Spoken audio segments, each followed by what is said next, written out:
So I wanted tonight to talk about three aspects of the human condition. And one is that we all, as human beings, we all experience fear. And we all react differently to how it is. We attack or run or freeze are the kind of our traditional ways we handle it. And there's also, the fact that when we can come, this is a wonderful thing about practice, is it actually goes directly to the consequences of fear, and that gives us the tools to take from that thermometer of being so hot, bringing it down to coolness. And eventually, that's why I wanted to talk about that when there is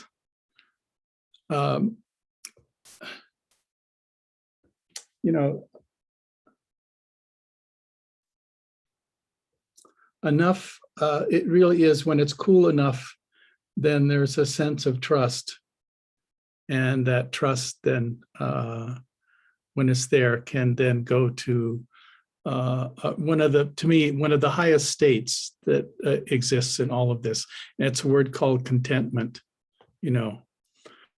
And this is not, a contentment is not necessarily, sometimes I think, oh, it's just kind of laziness or whatever. No, I'm not talking about that. I'm talking about when there is a satisfactory state that we could call contentment.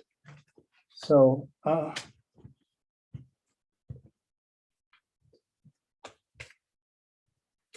I'm going to start with one of my poems here called Exploring Faith. In a world of shifting sands, one sees the hawk perched in our valley, calm, devoted to all movement. And the green sparkling grasses, the crow dive bombs him. This is my roof, my territory, my meditation, my stories, my thoughts. How dare you intrude? Standing on this edge, the merciless, sweet sound of your own voice, never convincing you to jump. The taste of salt and dry mouth, and the blood from your own bitten lip. Who told you you could outthink this life? Weighing all things with your golden intelligence, that jumping into complete silence, the sheer darkness, wouldn't have consequences, no matter how courageously you struggled. Yet your own redemption, this simple gesture, a Buddha touching the earth, dissolving the madness of centuries, a hawk poised on the edge of the roof, about to drop off into darkness of the unknown. Only two possibilities. Find something solid to stand on, or you will be taught how to fly.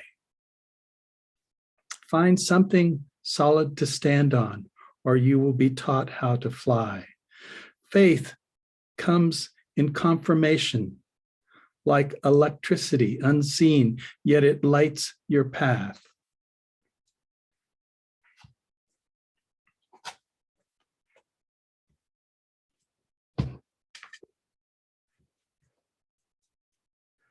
So, I'll start with the positive first. The nature of mind is radiant. Defilements are only visitors. Defilements are only visitors. So when we talk about fear, it is just a visitor that comes and you could say can capture us or attack us or hold us. And I thought I'd read this piece from, this is from the Samyutta Nikaya, and it's called Soma and Mara. Once the nun Soma, having returned from her alms round after her meal, entered the woods for a noonday rest. Plunging into the depths of the woods, she sat down under a tree. Then the tempter Mara, desirous of arousing fear, wavering and dread in Soma, and wishing to cause her to interrupt her concentrated meditation, went up to her and said, "The goal is hard to reach, hard even for sages. It cannot be won by a woman with whatever wisdom she may have." Then Soma thought, who is this? A human or non-human who is saying this? Surely it is the evil Mara who wants to interrupt my concentrated meditation. Knowing that it was Mara, she said to him, "What does one's gender matter to one whose mind is well composed and whose insight is functioning and whose comprehends the Dharma?" Then the evil Mara thought, "The nun Soma knows me." Being sad and sorrowful, he vanished there and then. And I think in so many ways, I mean, Mara is the tempter. It is the antithesis, or that what brings a reaction in us. And sometimes it's, it can be of the unseen things we just, it's not actually a real thing, but it comes and, like Mara, comes and stirs us. And at that moment, then our peace is shattered, And of course, there are many ways this happens in our lives. I was thinking, oh my gosh, with what's been going on in the last, year and a half now? And then here in California with these fires, everything, and I keep thinking, I used to have this very defined schedule and kind of an orderly life of I go from one retreat to another. And now I don't have anything. It's like the book is blank. I have no idea what's going to happen whenever. And I mean, there's a relief in that, but there's also that sense of, well, wait a minute, is this the way it's supposed to be?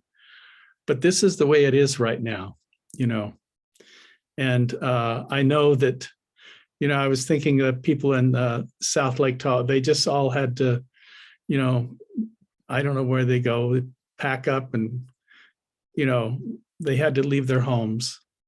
And I always think, sitting where I sit here over the Yuba River, that someday I just have to pack up and, it may be minutes and it may be hours and I'll have to leave. And I think of it, as I don't really have anything about it. But I know for a lot of people, they have animals, they have, family heirlooms and all sorts of things that when they leave their premises, there is all of their history and attachments there, And what is that? Oh, that is the kind of the antithesis of bringing direct experience of contraction and fear into one, And it's been interesting this year, kind of living with, now it's sort of the COVID on one side and the fires here in California on the other. And, it's a challenging time in the sense of trying to plan anything, But I actually think this is good stuff. This is really, in the sense of from the mind of a meditator. This is actually, these are, if I can use the word, fertile times. They kind of force us in some ways to recognize in the sense, the kind of the nature of impermanence, and that one of the great lines that the Buddha taught was, if you understood impermanence, if you really understood it in the sense of emotionally, then you would be happy, And what's that saying is that when we hold to time, ideas, possessions, place, all of that, which is under question, that if we have that sense of recognizing first the nature of contraction and the possibility, in this case, of loss, and at the same time, that, I think the most precious thing in all of this is our lives. And it's, heirlooms, or, I don't know, my Tibetan art or whatever, it's all impermanent, someday everything I own will either be, my kids will take and give it away or something, or it'll end up in a thrift store. And that's, and a pile of stuff out on the curb, and I hope that a reflection on that is also comforting. It's like, oh, okay, this is what's going to happen. So part of this is we have to come, and this is really the thing. I mean, fear, there's so much to talk about fear. I mean, fear is like it's always, I think fear and realization, they kind of go together on some level, because one gives the energy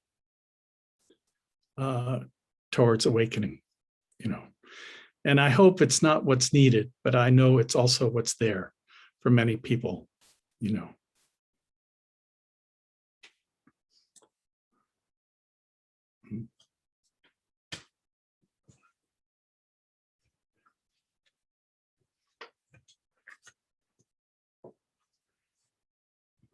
Rumi, most people guard against going into it. The fire, going into the fire, so end up in it. Most people guard against going into it, into the fire, so end up in it. Fear is the guardian at the doorway into our wholeness. I like that. Fear is the doorway into our wholeness. And so obviously, it's a human emotion. And there is, one of the truths of that human emotion is there's two levels to it. One thing that the Buddha talked about was that 90% of our fear is in our mind, and we make stories around it.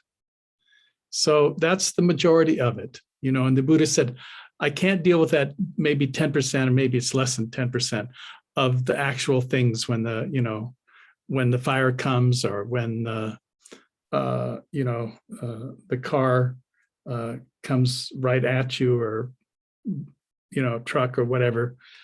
You have to get out of the way. That's part of our instinctual part. And I think that part of fear is a necessary truth, and and that we have the capacity to recognize and hopefully move out of the way, and the example was always that that in the Buddhist time was the tiger would come to the cave, and then, you had to do something, and a lot of the kind of stories of the teachers, I was thinking of, what's it? It was Ajahn Mun, yeah, where there's this whole story of where he's sitting in this cave, and this tiger comes, and this tiger sits up on a rock, and completely peaceful, and Moon talks about everything that was going through his mind, about being eaten by this tiger, and the tiger never moved. He just stayed there. And eventually Ajahn Mun actually got up and walked out of the cave, and he still didn't move. He was just like, oh, okay, cool. But there's another story, very kind of a well-known famous story of a young man in Darjeeling who goes to he's going on his kind of enlightenment journey. And he goes up and he's staying in this little cabin, and he has a candle, and so he stays up most of the night. But in that time, he begins to imagine that there's this cobra in his little cabin, which happens, and so in that, he begins this whole process of going through his life, because the fear of this snake is so great that he begins to, go through all of his fears about living and dying. And in that process, the candle goes out sometime in the night. And so he's just left with this imagination of this snake. And what's kind of sweet about the story itself is that he actually begins to fall in love with the snake. And so his fear turns to compassion. And of course, when the light comes, he finds out it's just a rope that's coiled on the ground, and that he has gone through this whole process of imagining, just like Ajahn Mun. Well, the tiger was actually there. So, but we all have tigers, and a lot of times they are just things that we make up. And the Buddha said, I can deal with this. I can't deal for that 10%. If you got to run, you got to run. If the fire's coming up the hill, you can get in your car and get out of here, And but a lot of times it's just that psychological fear that the Buddha said, oh, now that we can deal with, and it's really the heart of this practice, is somehow bringing a sense, it's not that, because fear, when it's triggered, there's a whole biological, process that goes on internally, which triggers. And that trigger, what's wonderful about this practice is that it actually has the power to take those, those biochemical processes and kind of tap them down once they've been ignited. Simply because, the idea of impermanence, the idea of suffering, and it's not personal, are the kind of the meat of all this. And so you can take any of those pieces, like the fellow in the Himalayas in Darjeeling, he went for the suffering, but somebody else may just, say, no, it can't be, it's some of my imagination, it's just impermanent, whatever happens. And someone else, may just simply see it as, this is a story I tell, this is not me, So any of those will work in these kind of conditions, And then you have to come to this, sense. I think that once, in some sense, it's not that you have, it'll come back. It's just part of human nature and conditioning and karma, that it will arise again. But our practice is the fact that we begin to find out how, in that poem, that thing of sometimes it's just as simple as touching the earth, that you touch the earth, and that in that it kind of grounds you, and you can use whatever technique or whatever, but something that grounds you. And it's the Buddha kind of touching the earth. And that also then, I've forgotten the second part of that. See where my mind goes. What was it?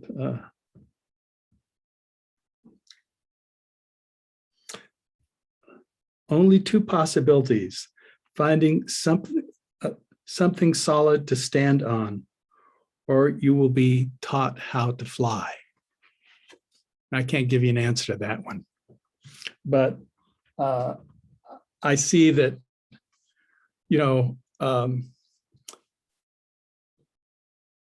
because it's an emotion, and it's probably our most powerful emotion, it also has that possibility of freeing us, and maybe it's freeing us from a object or a fear or person or whatever it is, but it has that possibility that we will be taught how to fly,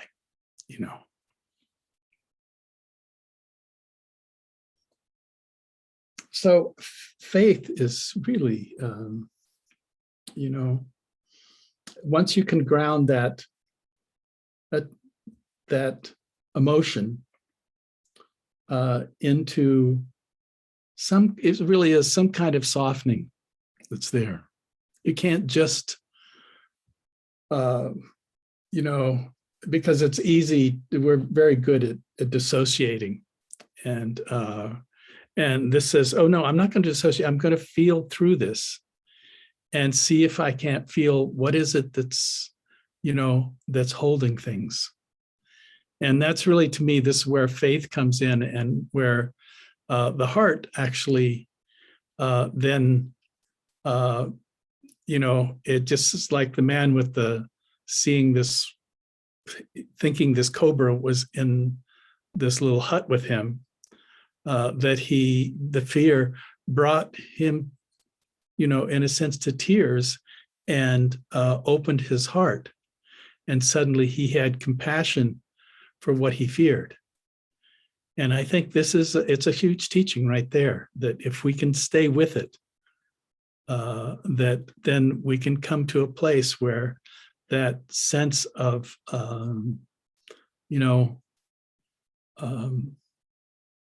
you could say, I'm more than my circumstances, and that can bring a great sense of love, compassion, faith as a means, And then I think if a person can do that, then there is this possibility of, I said the last one was contentment. And I think one of the greatest, contentment, not in the sense of giving in or giving up, but contentment as a state of being, I'm enough, whatever it is that's happening is enough. And even if it's fear, or even if it's, problem, that I can kind of live in that enoughness. And to me, it's one of the greatest kind of,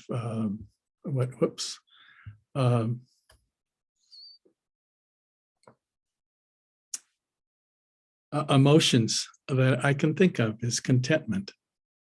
And I wish it for all of you. I hope that, ultimately, even though I know fear will arise, and I know you probably will react, hopefully not very long, and that you will see, and this is that part about faith, you will see its nature, that it's impermanent, It is, the nature of being has suffering in it, and it is not personal. These are just all processes, and in that right there, then it's easy to switch to contentment. So that's my 2 cents worth for tonight. I was going to, I read that poem again because I like it.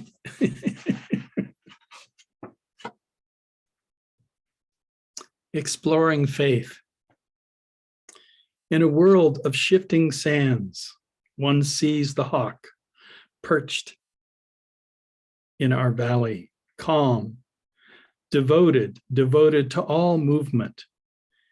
In the green sparkling grass, the crow dive bombs him. This is my roof, my territory, my meditation hall, my story, my thoughts. How dare you intrude? Standing on this edge, the merciless, sweet sound of my own voice, never convincing you to jump, but to taste the salt in dry mouth and the blood from your own bitten lip. Who told you you could outthink this life? Weighing all things with your golden intelligence, that jumping into complete silence, the sheer darkness, wouldn't have consequences, no matter how courageously you struggled. Yet your own redemption, this simple gesture, a Buddha touching the earth, dissolving the madness of centuries, a hawk poised on the edge of the roof, about to drop off into the darkness of the unknown. Only 2 possibilities: finding something solid to stand on, or you will be taught how to fly. Faith comes in confirmation, like electricity unseen, yet it lights your path.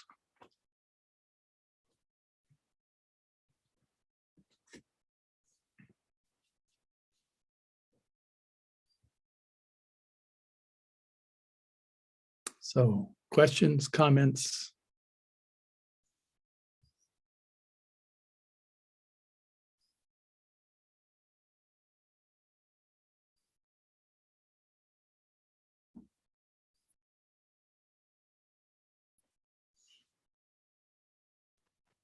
John, can you tell us who wrote that poem? Who's the author? Oh, me. Thank you. Is that in Scuffed Up Shoes? That's in my book, Scuffed Up Shoes. Oh, awesome. Thank you, John. I don't like advertising, but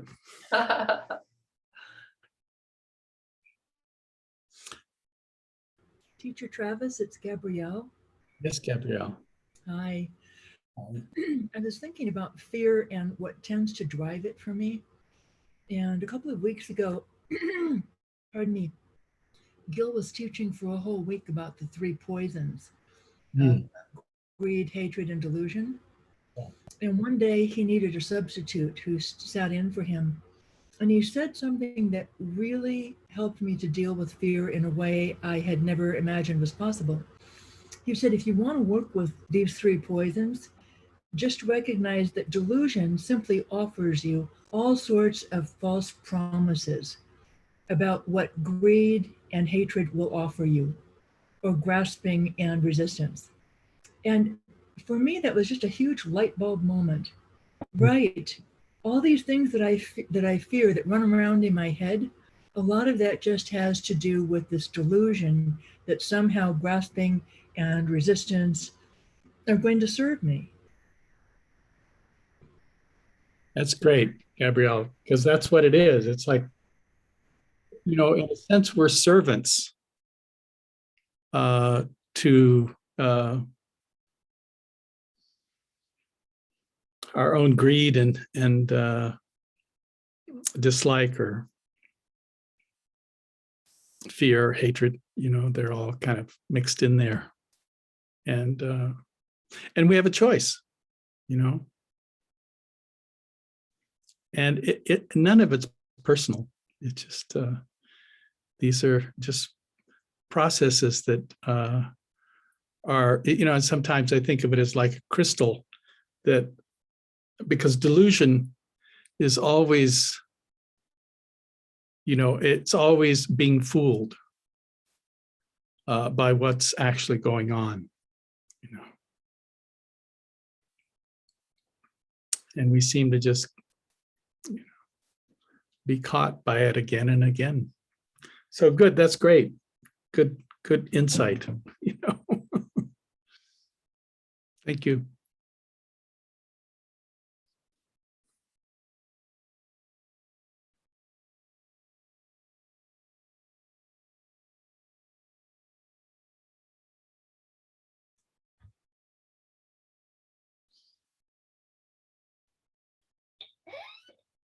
Hi, John. It's Steve.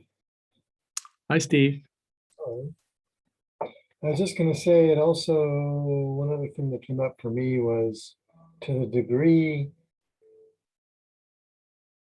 that I don't accept things the way they are, kind of as a 1-to-1 ratio, to that degree, that is the same amount of suffering, it seems to me. So like the more I don't, you know, there's a negative, double negative, but the less I accept things the way they are, the more extreme it gets, the more suffering I undergo. Isn't that sounds so simple, Steve? But it's just the truth, you know. We're you know, we're not such complex creatures that way, you know. Oh, great. Good. We're kind of slicing at delusion here a little. John, Gwen here.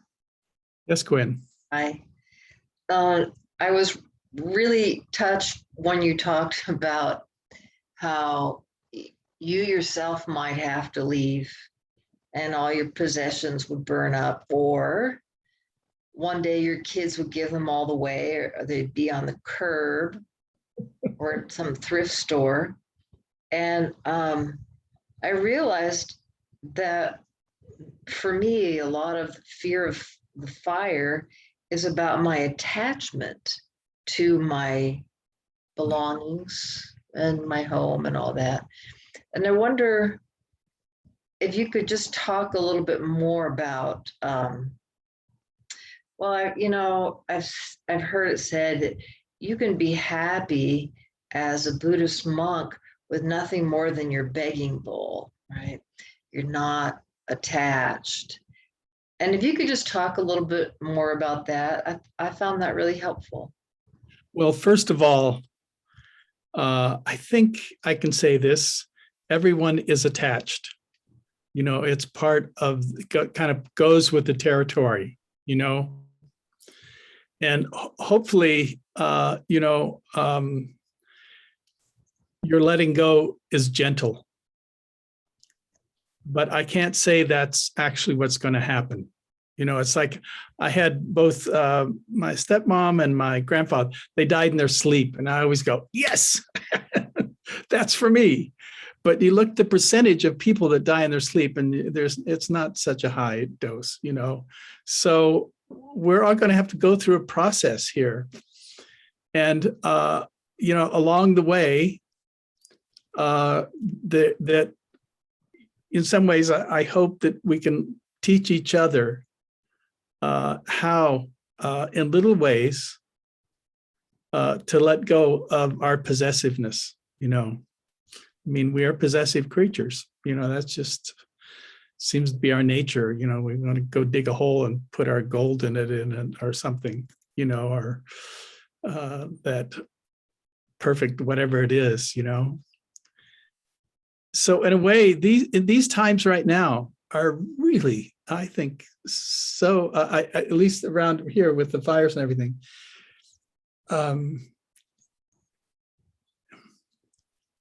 I think the hardest thing is things like pets and, or, if you have farm animals or whatever, that's really hard.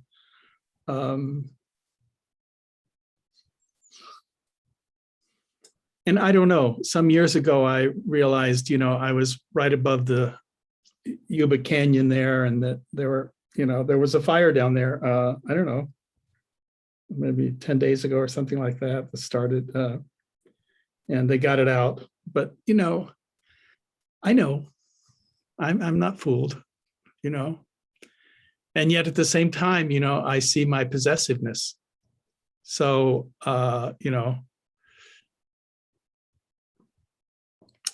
was kind of a collector, so I collected things, and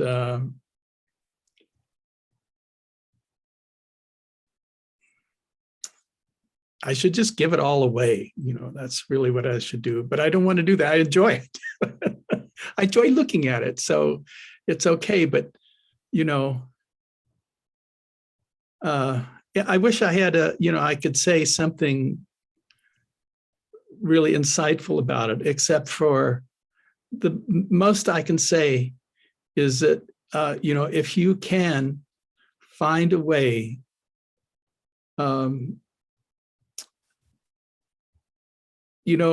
sometimes you have to let go of things to actually have things.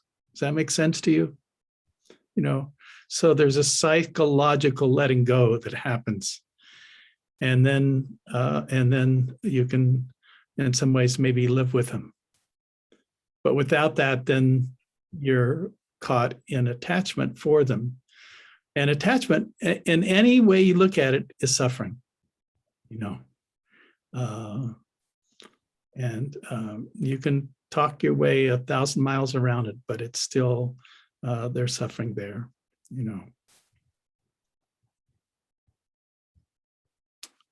So I don't know if that helps, or I don't know. It's tricky stuff, but we're tricky. We're so smart, and that intelligence sometimes is,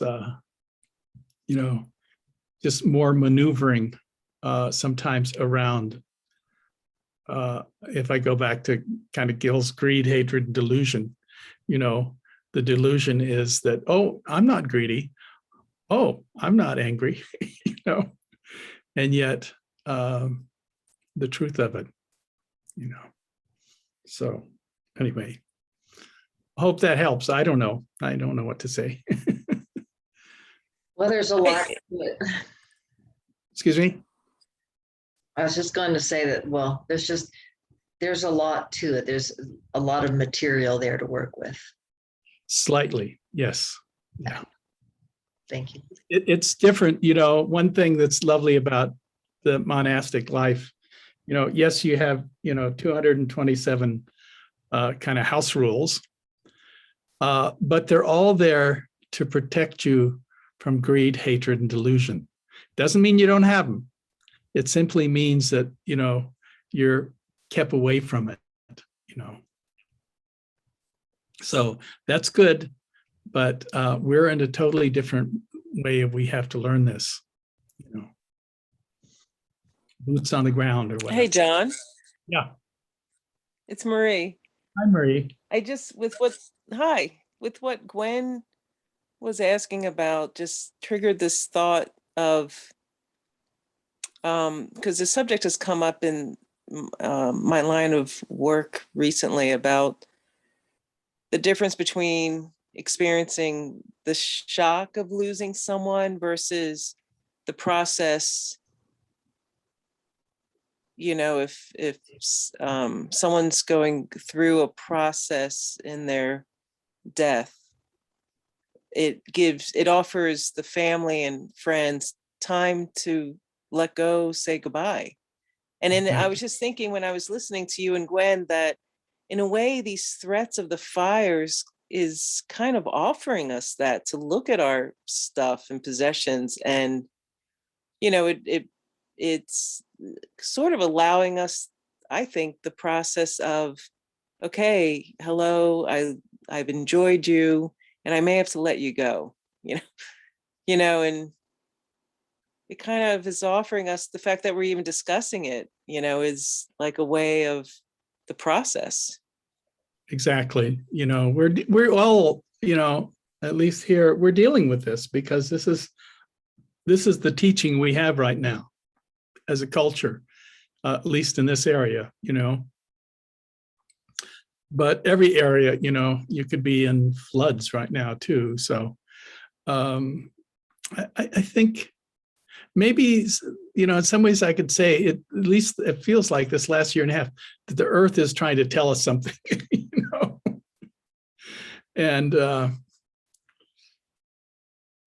but it's an opportunity to, in a sense, accept the teachings of impermanence and of our own possessiveness, because that's really what it is. And I think, Marie, the whole thing around, I don't know, I mean,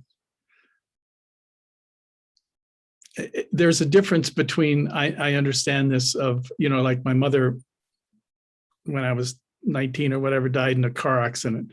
And that was just instant, it was like, whoa, what happened, And then there's this other process of kind of going along, and a person learns how to let go of that person.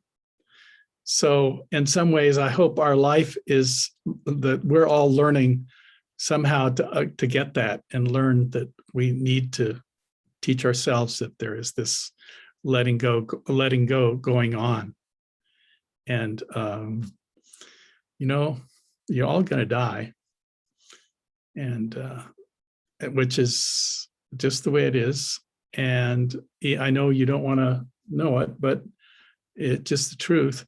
And how do you want to live your life for how long you have? That to me is always the question, is where, who do I want to be if I know there is this finality of at least of this body, and I'm not going to be able to keep all these things that I've accumulated, including my memories and my relationships, all of that. It's all going to have to go, So hopefully, like the rope in the little cabin, that imagine it to be a snake, there can be a great gift in that. And it's the same way, I think sometimes for me, there's a gift of kind of sitting over the yuba, knowing that somehow, something happens down there in the canyon. It's curtains, I think it's actually a healthy thing. I mean, I don't wish it on anybody, but I also understand that psychologically, we have these opportunities, And I think aging is really, aging is fantastic. It's, there's something wonderful about being invisible, and, just, walking through life, knowing that somehow,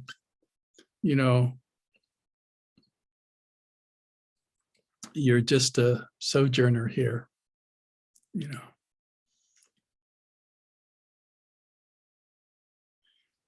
So I'm going to do a little metta here.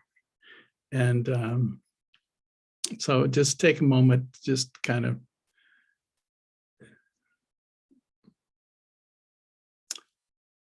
bring your attention into your body and see if you can't find, just find some kindness somewhere,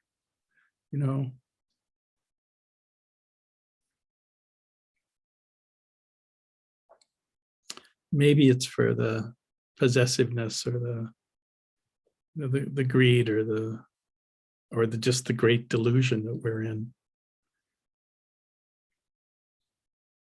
But some kindness for that that beingness.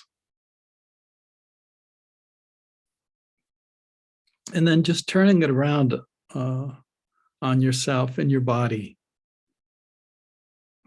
and expanding out so that kindness is inclusive, It's taking in the, the incredible strength, but also the vulnerability of it.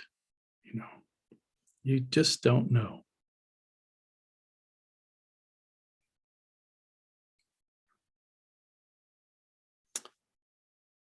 And then as you kind of sit with yourself and the fact that there is this body and there is this impermanence, and there is all this kind of possessiveness and delusion, that there's also this capacity to extend out. And I've been thinking a lot about the neighbors and all the people that, I don't know what they're going through, but I suspect from at least in this area with the smoke and the fires, and the COVID, that there is all these teachings of, what am I doing here? Who am I? What is it I want? How did this happen this way? People all over are kind of going through this, and we can, first of all, just recognize that we're vulnerable in all those ways we've talked about, but they're also that everyone is,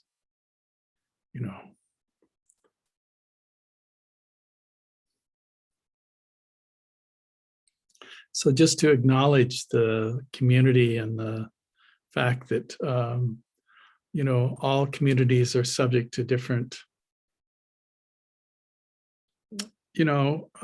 dangers, and that we can actually extend some compassion for people's, their fear. And sometimes, maybe it's their possessiveness or their greed, or maybe they just get angry at everybody, whatever their kind of reaction is, that we extend this caring for them out there, that they may find some, and some trust in their kind of bigger self, or however they want to term that, and that they can come to some contentment. So whatever happens in this time and life, that they can have a sense of completeness.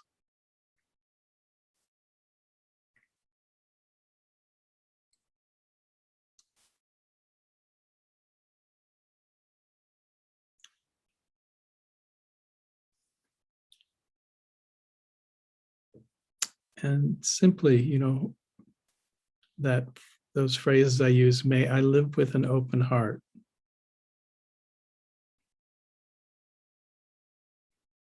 May whatever covers my heart be dissolved.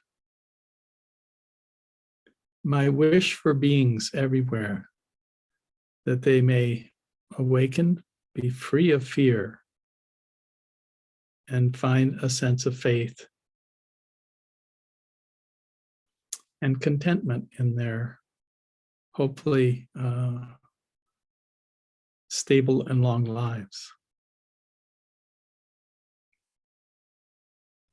And again, if there is any merit or power or energy that is created through our coming together like this ultimately we extend it out to beings everywhere, that they benefit from our time and practice together.